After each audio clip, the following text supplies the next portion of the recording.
Kentucky has now won 7 out of the last 8 games in this 2025 through 2026 college basketball season.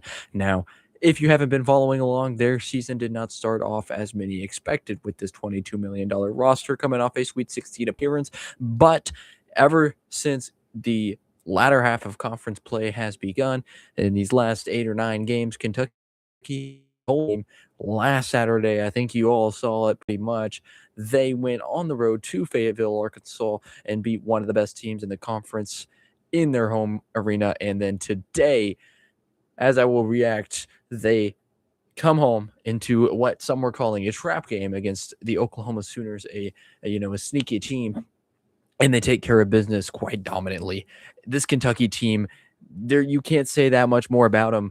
The way they're playing right now, it's very, very, very impressive. And look, it needs to be asked right now, is Kentucky the best team in the SEC right now? I mean, they knocked off Arkansas, one of the best teams in the SEC. Obviously, Florida's up there. Obviously, Texas A&M is up there, but Texas A&M lost this tonight. So I do think there needs to be a discussion. Now, they have Tennessee on Saturday, so we'll really see, if they can continue this hot streak. And then you still have the argument that Florida's better than them, but it's definitely clear that the way Kentucky is playing right now, they are poised for a good run in March. They're poised for maybe an SEC championship. I mean, they're currently tied for second place in the SEC, one game behind Florida and Texas A&M. So there's definitely a path for that as well. But I think the real story is how so many people, including Kentucky fans, had counted this team out, counted Mark Pope out, and they have just continued since then to deliver and deliver. And it's been different guys. Obviously, Otega Owe, the star player, and he played great tonight against Oklahoma. I didn't watch the full game. I'll admit it. I'll be truthful. But I could tell, and I've seen some highlights that, Otega Owe, as I always say, Kentucky goes as Otega Owe goes. And he had another great night, 24 points. And it seems like he always plays great against his former team in the Oklahoma Sooners. He had that crazy game winner last year, I think 2 game winners maybe, and but just played great in both those games.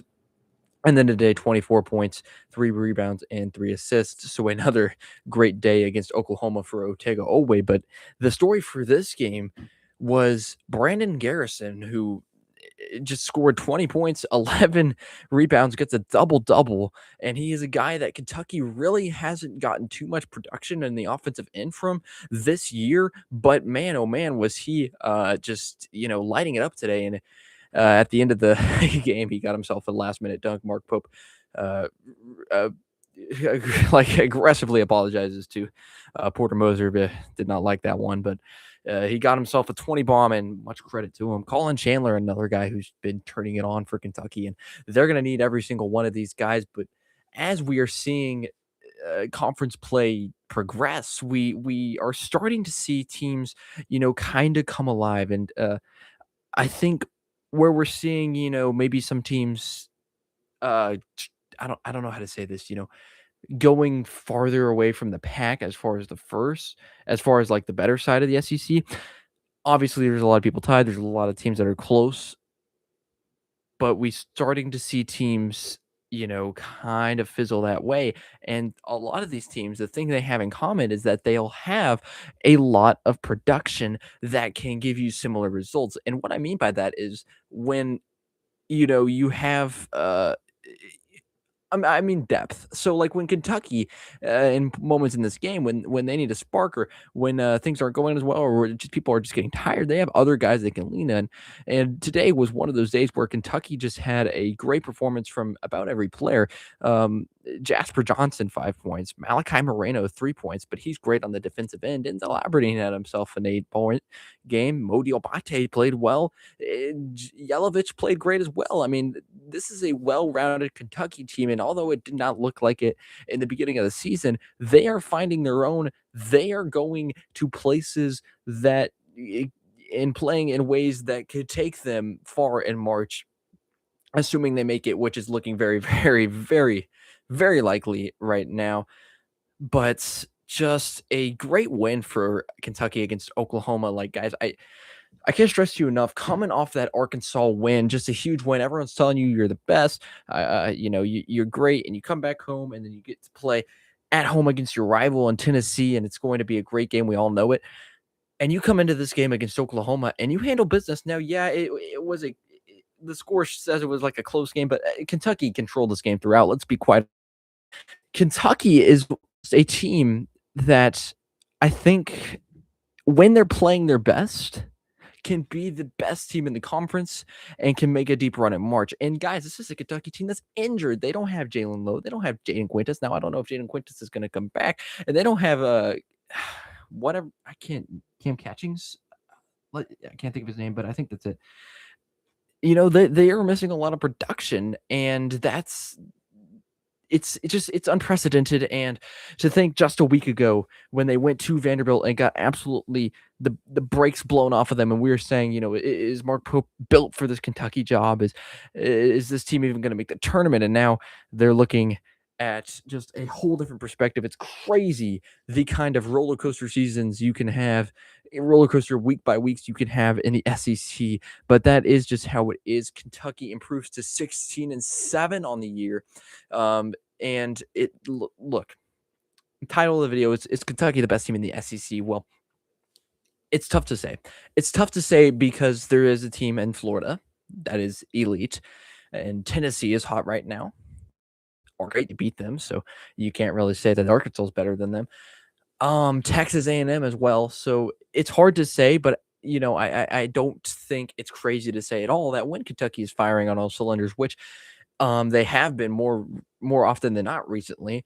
There's really not a lot of teams that I would confidently say are better than Kentucky. And look, it's because they have so many contributing factors. It's because they have Otega Oweh.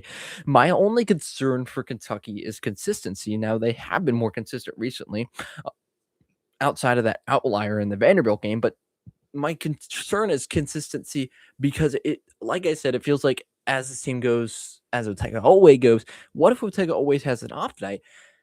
We've seen that happen for Kentucky, and it hasn't been pretty. Now, if Otega Oweh continues to be as consistent and as good as he's been throughout this year and throughout these past few weeks, then that shouldn't be a problem. But these are all things that you want to be worrying about, right? These are things that mean your team is good and you're worrying about March, and that's a good sign for Kentucky. So overall, just very, very impressed by Kentucky.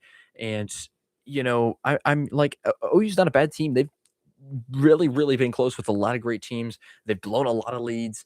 They just can't finish games. Their record doesn't truly reflect, in my opinion, the caliber of team they are. But you may have killed them today. That this may be the final finishing blow. But what a great win in front of your home crowd for Kentucky 7 against OU 94-78. I mean, that's exactly what you want to see. And then you get to wear those denim uniforms this Saturday against your rival. And what a game that was the last time you played it. And that was like kind of the spark or the catalyst for this run that Kentucky's been on. Was that 19-point comeback against Tennessee. And look, I mean, Kentucky, the way they're playing right now, it's hard to argue that this team can't make a great run in March. I think they can. Like, I think if all things fall into place, obviously their seeding is going to be important. Where they land, who they're going to play is going to be important. How they play is going to be important. There's so many unknown variables. It's March Madness. You never know what's going to happen. But I do think this team, when firing on all cylinders, could be poised for a Final Four run. That's how good this Kentucky team really is if they're playing at their best. I mean, it doesn't get much better than going into Bud Walton Arena and winning. And winning trap games, they're bigger than most people think. It's a Kentucky team that I just can't, praise enough for how they've been playing, how Mark Pope's taught this team. And everyone's waiting for them to just mess up, and they do. And, people harp on them, but they with games like this in Arkansas and hopefully Tennessee this weekend. So all credit to Kentucky. And Otega Oweh, we need to talk about him just a little bit longer. Do we see an SEC Player of the Year award go to Otega Oweh now? scored 20 points in 7 of 9 SEC games, most in the SEC. That's a pretty wild stat. That's a pretty good stat for Otega Oweh. I do think there's a very, very, very good path for Otega Oweh to win the SEC Player of the Year. I think right now, in my opinion, it's a three-man race between him and LeBaron Philon and Darius Acuff. Maybe throw Tyler Tanner in there and as well. But Otega Oweh has been very, very impressive. And like I always say, this team goes as Otega Oweh goes, and that's just a huge, huge factor in this Kentucky team. And I do think that, in my opinion, is a rewarding of an SEC Player of the Year. Obviously, a lot to go. I can't say enough about Kentucky and just how impressed I am with them. Um, but it ain't over, and you got a long way to go. But at the end of the day, I do think this is a very good Kentucky team when it's all said and done. It's just crazy to run because I mean, I like I've said so many times already, just the narratives, the flipping. Kentucky's had to block it all out. Just fans turning on them, media turning on them. Obviously, Kentucky's blocked it all out. Even just last week against Vanderbilt, and things were looking so poor for the Wildcats, and then they win at Arkansas, and that was just a huge win. And then you come into this game once again, kind of like a trap game, and you take care of business. You control the whole game, and now you play your rival in Tennessee coming up this Saturday. Can you do something similar? Can you have a similar outcome? This is Random SEC. Thank you so much for watching. Kentucky Wildcats continue to roll on, winning 8 out of their 9 last games. It's just a great time to be a Kentucky Wildcat in Lexington, Kentucky. Please follow or comment, like, and subscribe, and follow us on all socials. We are doing great on socials, but still trying to grow this YouTube thing. So please, a subscription would be very, very greatly appreciated. I'm praying for all of y'all, hoping you have a great day. Thank you so much for watching. This is Random SEC. See ya.